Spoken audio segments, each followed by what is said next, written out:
Guys GTA games का content already इतना amazing है कि उसे बार बार खेल के भी बोर नहीं होते। और जो डेवलपर्स की विजन होती है गेम को लेकर, असली गेम उससे थोड़ा सा लोअर्ड ही निकल के आता है, क्योंकि ऐसा बहुत सा इंटरेस्टिंग कंटेंट होता है जो डेव्स डालना चाहते हैं बट डेवलपमेंट के दौरान उसे कट कर दिया जाता है। आज की वीडियो में आपको 10 माइंड ब्लोइंग थिंग्स बताने वाला हूँ जो कि GTA गेम्स में होने वाली थी बट डेवलपमेंट के टाइम पे कट कर दी गई। एंड मैं सभी मेन स्ट्रीम GTA गेम्स की बात करूंगा, like GTA 3, Vice City, San Andreas, GTA 4 and GTA 5। जब last year GTA definitive addition आया ना, तब डेव्स ने गलती से कुछ ऐसा कोड छोड़ दिया जो पब्लिक को नहीं दिखना था। एंड वो code actually original GTA Vice City से ही आया था। इसलिए रिसेंटली बस 1-2 महीने पहले वादिम एम को इस सीक्रेट कोड का पता चला, क्योंकि एक्चुअली एक कैंसिल्ड मिशन है Vice City का। इसका नाम है मूवी डेमो। तो सीन कुछ ऐसा होता है कि टॉमी पुलिस स्टेशन से बाहर निकलता है एंड एक कार में बैठता है, लेकिन एक दूसरी कार उसका पीछा कर रही है। फिर वो पहुंच जाता है मालिबू नाइट क्लब, जहां एक्चुअली काफी ज्यादा शूटिंग होती है और बाद में पुलिस की कार चेज भी होती है। मिशन एंड होता है जिसमें कार क्रैश करके एक्सप्लोड हो जाती है, जिससे ड्राइवर और टॉमी दोनों मर जाते हैं। असली में नहीं मरते,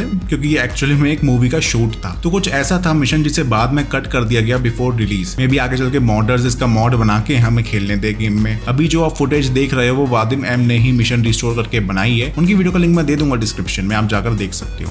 अब GTA 5 में माइकल ही है शायद जिसपे सबसे महंगा और अच्छी सुविधा वाला घर है। I mean, हाँ, फ्रैंकलिन को भी आगे चल के स्टोरी में एक अच्छा घर मिल जाता है, पर माइकल का अलग ही लेवल का घर है। यही सोचो कि उसके पास अपना खुद का पर्सनल टेनिस कोर्ट है और उसके अलावा भी हम बहुत कुछ कर सकते हैं वहाँ, लाइक टीवी देखना, स्विमिंग करना। लेकिन शायद ही किसी को पता होगा कि उसके घर में एक सीक्रेट एंट्रेंस है। कुछ प्लेयर्स ने माइकल के हाउस में एक सीक्रेट डोर ढूंढ निकाला है। बेसिकली अगर आप उसके हाउस के साइड में जाओगे और एक रॉकेट मारोगे ना, तो डोर की आउटलाइन दिखने लगेगी। बट उसका करने का फायदा नहीं है, क्योंकि वो यूजेबल नहीं है। आप उस डोर का यूज नहीं कर सकते हो। लेकिन इससे पता लगता है कि माइकल के होम में एक डिफरेंट एंट्रेंस भी होने वाली थी एंड उसके घर का स्ट्रक्चर डिफरेंट होता, जिसे बाद में हटा दिया गया।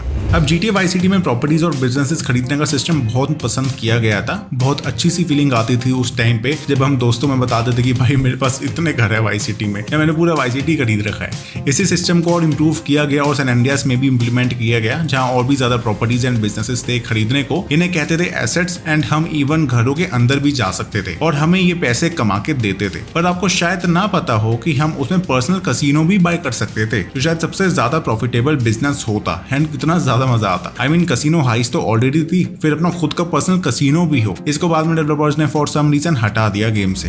अब GTA 4 बाकी GTA गेम से दिखने में कितना डिफरेंट है ये मुझे आपको बताने की जरूरत नहीं है। एक ब्राउन ऑरेंज ग्लो पूरे गेम में रहता है जो कि उसकी थीम और स्टोरी पे सूट करता है। लेकिन एट सम पॉइंट इसमें व्हीकल रिफ्लेक्शंस भी होने वाली थी, मतलब कि दिन के टाइम व्हीकल्स पे शाइनी मिरर इफेक्ट होता, जो कि उसके ही एक स्क्रीनशॉट में देख सकते हैं जो गेम के रिलीज से पहले रिलीज किया गया था। लेकिन गेम टेस्टर्स के लिए वो डिस्ट्रैक्शन साबित हुआ और प्लेयर्स उस रिफ्लेक्शन से मानो अंधे ही हो जाते थे। बहुत ज्यादा ही रिफ्लेक्शंस थी और इसलिए उनको हटाना ही पड़ा। वेल, आप बताओ कि ये अच्छी लगती या फिर नहीं। अब Vice City के बाद सैन एंड्रियास में ऑलमोस्ट गेम के हर एक एस्पेक्ट में बड़ा जंप देखने को मिला था, चाहे वो स्टोरी हो, गेम प्ले मैकेनिक्स हो या गेम का मैप, क्योंकि सैन एंड्रियास का मैप एक्चुअली बहुत बड़ा एंड डाइवर्स है। I mean, 3 मेन सिटीज हैं, देन कंट्री साइड का एरिया है, माउंटेन्स हैं, तो आपको हर टाइप की सीनरी देखने को मिल जाती है गेम में। और बेसिकली ये रिक्रिएशन है कैलिफोर्निया का, क्योंकि लॉस एंजलिस, सैन फ्रांसिस्को सब उसी में आती है। गेम की सैन फिएरो सिटी बेस्ड है सैन फ्रांसिस्को पे एंड डेवलपर्स ने काफी टाइम स्पेंड किया था सिटी को रिक्रिएट करने में। अब प्लेयर्स ने ये पता लगाया कि गेम की फाइल्स में एक अननेम्ड आइलैंड है जो गेम में नहीं है। उस पे डेवलपर्स काम कर रहे थे और अगर वो होता गेम में तो सैन फिएरो कोस्ट पे आता। माना जाता है कि ये रियल लाइफ एल्काट्राज आइलैंड का रिक्रिएशन होता, जहाँ एक्चुअली एक प्रिजन और मिलिट्री भी है। तो अगर गेम में ये होता देन प्रोबेबली हमें प्रिजन रिलेटेड भी कुछ मिशंस मिल सकते थे गेम की स्टोरी में,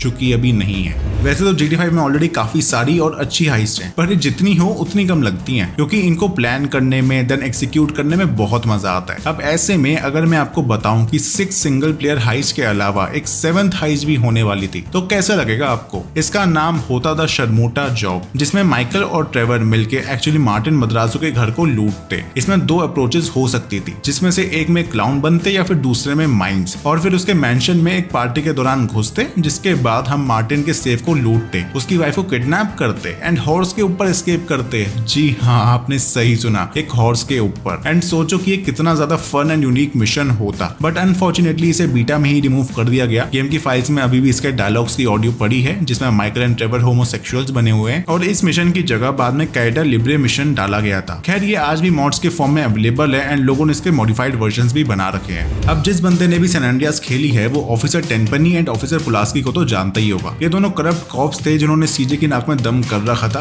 और बाद में इनको अच्छा खासा मजा भी चढ़ाया गया। पर क्या आपको पता है कि शायद officer Pulaski actually GTA San Andreas से पहले वाइस सिटी में भी आने वाला था, क्योंकि वाइस सिटी की गेम फाइल्स में एक ऑडियो मिली है जो कि मेन गेम में कभी यूज ही नहीं हुई, और वो एक्चुअली डायलॉग है केन रोजनबर्ग का, जिसमें वो किसी से कह रहा होता है कि ऑफिसर पुलास्की को बुलाओ। उस पे मेरे बहुत आसान है, जिससे ये थ्योरी निकल कर आई कि शायद पुलास्की ने पहले VCPD यानी कि vice city police department join किया होगा, जिसके बाद वो गया होगा LSPD यानी कि Los Santos police department, and then उसने फाइनली क्रैश ज्वाइन किया होगा जो है community resources against street hoodlums. वैसे इनका काम था स्ट्रीट गैंग्स को रोकना, पर इन्होंने तो उनको बढ़ावा ही दिया था। खैर इससे ये भी पता चलता है कि शायद एडी पुलास्की वाइस सिटी में होने वाला था और केन रोजनबर्ग की स्टोरी में एक रोल प्ले करता। GTA 5 पहला गेम था जब हमें फीमेल पुलिस ऑफिसर्स देखने को मिली गेम में, लेकिन आपको शायद नहीं पता होगा कि GTA 4 में भी पहले फीमेल पुलिस आने वाली थी। एंड इवन उसके ट्रेलर में हम देख सकते हैं, ट्रेलर के 28 सेकंड्स मार्क पे लार्ज क्राउड में से एक फीमेल पुलिस ऑफिसर भी दिख जाती है। उसके रेड हेयर है एंड पुलिस यूनिफॉर्म पहनी है, जिसका मतलब GTA 4 में ही फीमेल पुलिस ऑफिसर्स देखने को मिल जाती, पर बाद में फॉर सम रीजन ऐसा नहीं हुआ एंड उन्हें हटा दिया गया।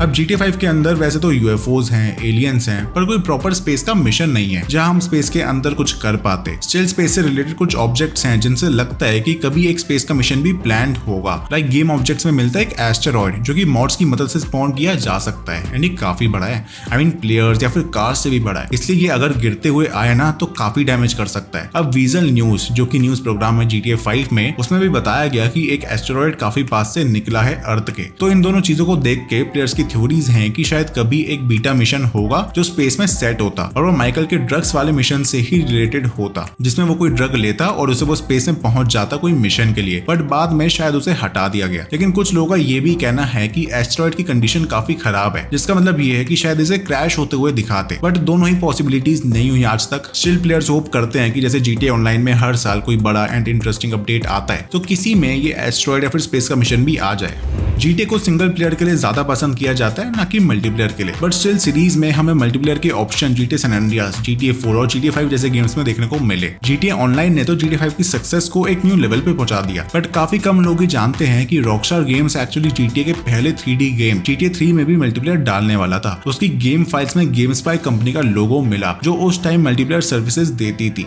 इवन डेव्स ने भी इसके बारे में बताया कि उनके पास आइडिया था मल्टीप्लेयर बनाने का, पर उसे वो ज्यादा आगे तक नहीं ले जा पाए, और उसके लिए एक अलग टीम बनाने की जगह उन्होंने वाइस सिटी पे फोकस करने का सोचा, क्योंकि वो जिस लेवल का मल्टीप्लेयर गेम बनाना चाहते थे उसके लिए टेक्नोलॉजी नहीं थी उस टाइम। तो यही थी गाइस 10 माइंड ब्लोइंग थिंग जो कि मेरे को आपको बतानी थी, जो कि हमें GTA गेम्स में देखने को मिलती, बट अनफॉर्चुनेटली वो कभी नहीं आई। अगर आपको ये वीडियो अच्छी लगी है तो लाइक कर दो, साथ ही चैनल भी जरूर सब्सक्राइब कर दो ऐसी वीडियोस देखने के लिए। मिलता हूं मैं आपसे अगली वीडियो में, तब तक के लिए टाटा बाय बाय।